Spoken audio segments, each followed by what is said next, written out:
plan stratégique quinquennal comporte 4 axes principaux. Il y a des axes, un diagnostic a été fait lors de l'élaboration de ce plan stratégique quinquennal et à partir du diagnostic, des enjeux et défis ont été déclinés. À partir de ces enjeux et défis, les acteurs se sont rassemblés au niveau de Saly pour élaborer vraiment les activités, décliner les activités que l'ICAMO doit mettre en œuvre d'ici les 5 prochaines années. Parmi ces axes, on peut citer l'amélioration de la gouvernance des institutions de prévoyance maladie. Je le disais tout à l'heure, c'est une offre de service pour améliorer le fonctionnement et l'organisation des IPM. Donc, un des axes prioritaires, c'est l'amélioration de la gouvernance des IPM. L'autre axe prioritaire, c'est l'amélioration du partenariat entre IPM et professionnels de santé. On note beaucoup de problèmes dans les relations professionnelles entre les IPM et les prestataires de soins.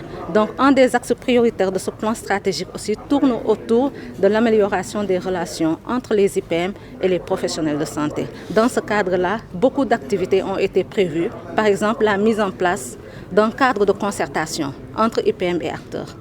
Ce cadre de concertation permettra de faire le diagnostic des relations entre les IPM et les prestataires de soins.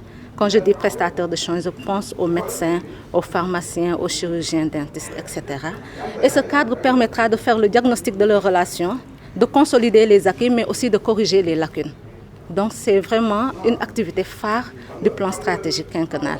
L'autre activité phare, c'est le renforcement des capacités des acteurs. Nous voulons améliorer la gouvernance des IPM et pour cela, il faut qu'on renforce les capacités managériales des administrateurs des IPM.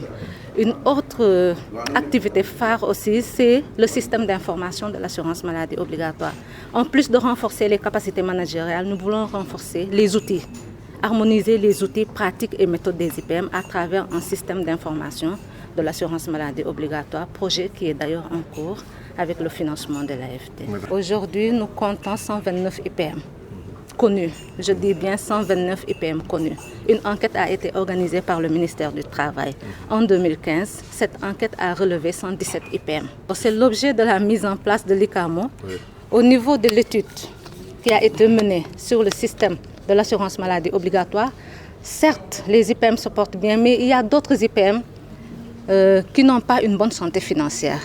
Et dans les axes stratégiques du plan quinquennal, il y a un axe qui est consacré à l'amélioration à la recherche de la solvabilité des IPM.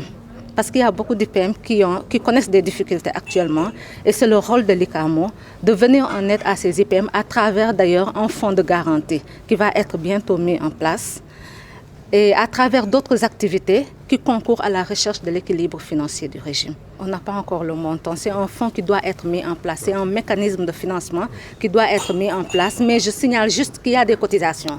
Les IPM versent des cotisations à l'ICAMO. La cotisation est fixée à 2% des cotisations encaissées par chaque IPM. Maintenant, ces 2%-là sont répartis.